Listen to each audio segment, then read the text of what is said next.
Hi, Josh from Composing Wellness Music here, and today I'll be helping you out with your audio settings for learning a musical instrument via Zoom online.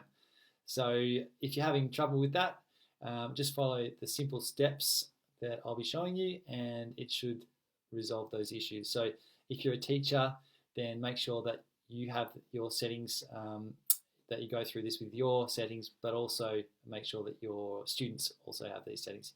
And if you're a student, just follow these simple steps. So open up Zoom on your device and go into preferences. So you might have to click on Zoom on the top left and go into preferences, and it should open up a screen like this, which is your settings screen. On the left hand side, just go down to audio, press on that, and it will give you this page here.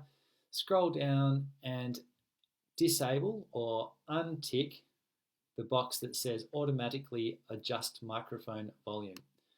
Now, once you've done that, your input volume will be a manual setting, and I generally have mine set to 75 or 80%, and that seems to work well on my MacBook.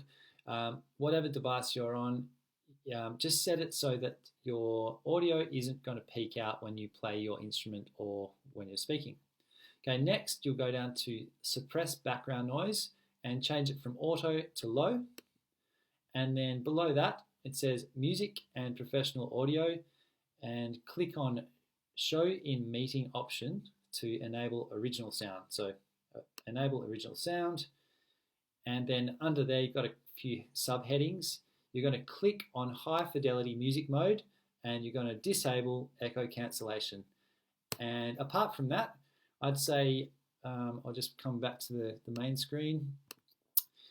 Apart from that, I'd say using a good set of headphones while learning online is great.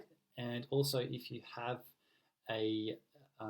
another microphone, so not your inbuilt microphone, but you might have a microphone on a webcam or one that you use via a USB input or an audio input device, then you can always just play around with that in your settings. But I hope this has helped, and make sure that you use these settings while learning your instrument, and it'll be a much better experience. You'll actually be able to hear each other play. So I'll leave it there, and I hope to see you online or in person with Composing Wellness soon. So if you haven't already, check out the beginners and intermediate guitar lessons, the campfire song lessons, songwriting workshops and classes, and beginners piano lessons. Cheers.